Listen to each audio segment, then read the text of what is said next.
Hello, so this is my first video about meditation. I feel a little nervous talking about this because I feel torn. Like, part of me feels like it's a very private thing and I don't feel the need to talk about it, but then the other part of me feels like it's something that I should share because, one, I've gained so much from people sharing open-heartedly their experiences. That's like part of this amazing internet age. And two, I guess that's it. That's the only reason I want to share. So I'm going to. A little bit about me. I'm doing 100 days of yoga consecutively. As you know, if you watched my other two videos. So I'm on day 16. And the first 10 days were tough. I felt like I was really like pushing just to do it. I was like, oh, it's time for yoga. Okay, I have to do it.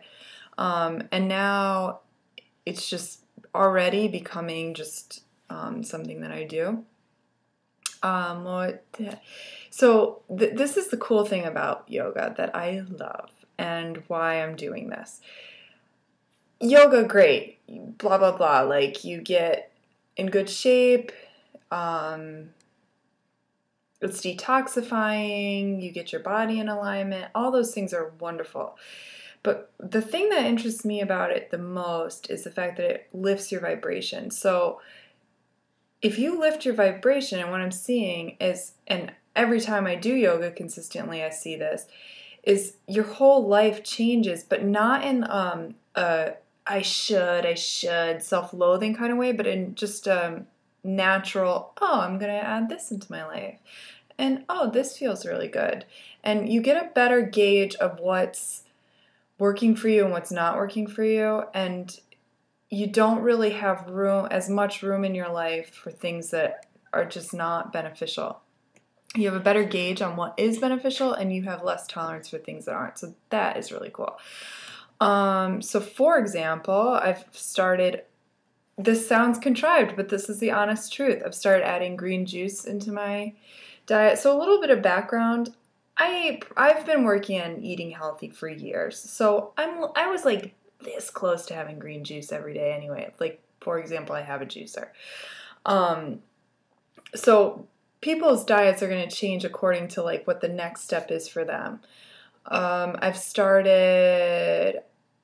just started to tune into what my body needed, and I was like, oh, you know what? I think I'm low on iron because my nails are really soft, and I'm low on vitamin D3. So instead of just thinking about it and, oh, I need to get out more, and I'm such a loser, I don't go outside enough, and that's why I don't have enough vitamin D3, I was like, oh, I'm just going to go for a walk. And, oh, I'm going to go and get some D3. Big deal. Stop, like, thinking about things so much.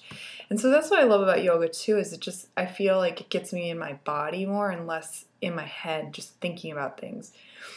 So that is awesome.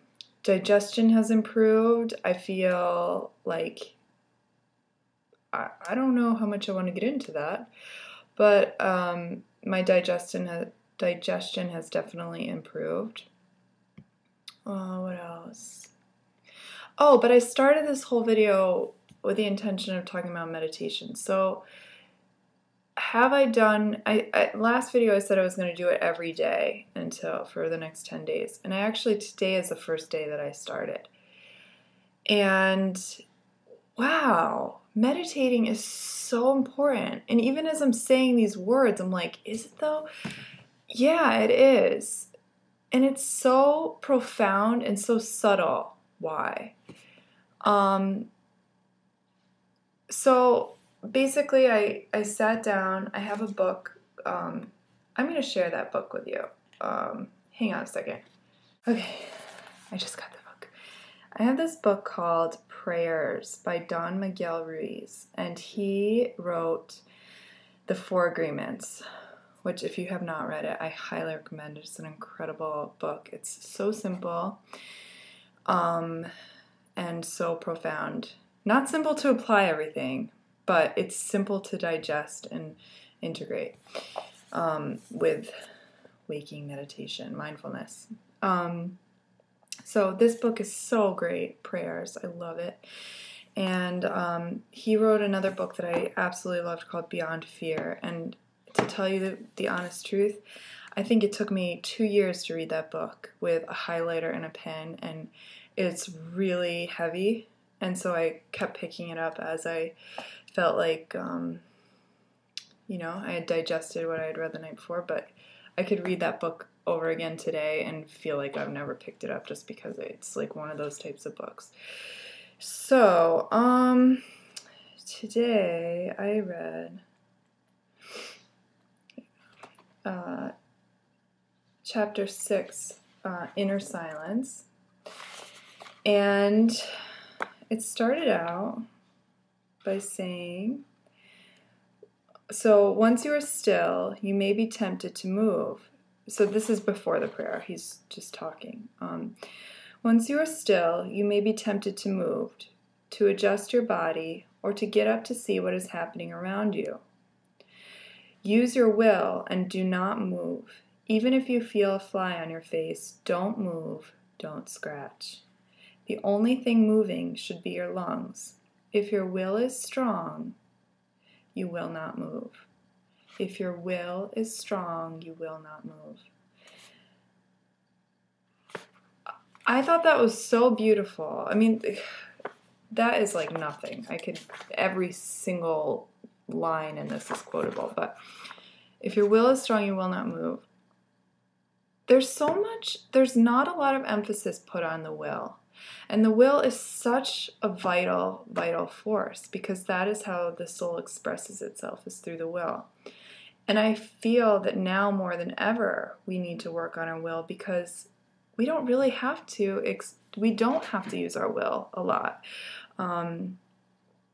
You could sit in front of a TV all day like a potato now in this day and age and barely, be entertained to death and barely have to move, just shuffle over to a microwave and pull something out of a plastic bag to pop in the microwave to live. I mean, never before in history, recent history, that's all I've ever known in my lifetime, but 100 years back, there's no way that you could sustain yourself virtually without living at all. So I think the will is incredibly important now, more so than ever, to harbor and hone and to be in charge of. Where is my will leading me? I don't know. I don't think I need to go into that. I think it's pretty self-explanatory. But basically, the question would be, am I in charge of my vehicle? Is my highest self, the Laura-ness, what makes me breathing and talking to you right now, is that what's directing my life? So, yes. Okay, so back to the meditation. I thought that was a great thing to start with. And so I intended to sit for 10 minutes unmoving. I got a really comfortable chair. I set up my altar. And my altar, it's very personal, so I don't care to share that. And I think that it's something that everyone should create for themselves. But I will tell you what's on my altar, and I'd love to have maybe it inspire you to dust off your altar, or maybe create one, or affirm what you're already doing. So cool. My altar is it has a little statue of Mary, Mother Mary. She is Divine Mother and compassionate, and I resonate with Mary because to me she represents compassion and unconditional love. So I have Mary on my altar. I have crystals on my altar, different crystals that align with all the different chakras or energy systems of the body. And I have some candles and some sage essential oil. Sage is very cleaning. Purifying, removes bad energy. So I just take my sage essential oil and I do this.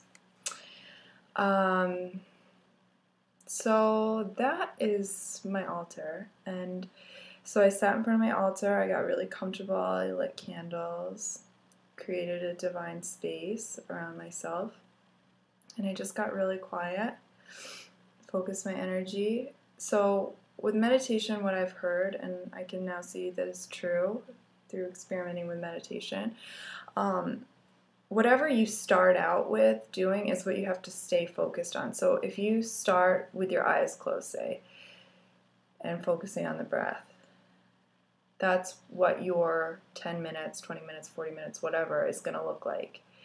So no matter what, you don't move from that position that you started in. Hence, if your will is strong, you will not move. So what came up for me today in yoga, or in meditation, excuse me, I was sitting there looking at my Mary statue,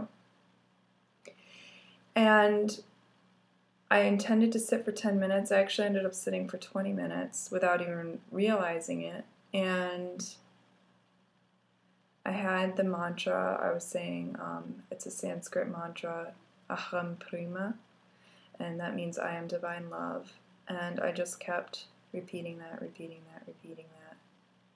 and looking at my Mary statue. And a lot of fear came up. My consciousness definitely shifted. I could feel my hands tingly and just perceptions changing. So, my thoughts were definitely slowing down. Things were looking different. And I don't need to get into every detail, but the most fascinating thing and the most informative thing of that was the fear that came up. Fear of not being in control, maybe, fear of the unknown, fear of change. So I just felt in my heart a lot of fear come up, and seeing that shows me what's blocked, It shows me what is holding me back. And there's so many levels and layers to everything. But holding me back from the next step, holding me back from deeper connection, holding me back from service, holding me back. That's it, So I got a lot of fear come up, and I just breathed through it, and I stayed still, like I started out with the intention of, and I breathed through it, and then I felt a real opening in my heart, and a real comfort that my fear was an illusion. It feels so real, but to just sit with the feeling and not respond to it, it's huge. So that was my little 20 minutes of meditation today, and I'll continue to meditate, and I hope that if you're watching this video that you'll join me in doing yoga or doing whatever that thing is that has been like, whatever, perking, little head pecking at your head, whatever that thing that's been pecking at you that you haven't done, just do it, This is a time for action, and a time for fire, and a time for activating the will.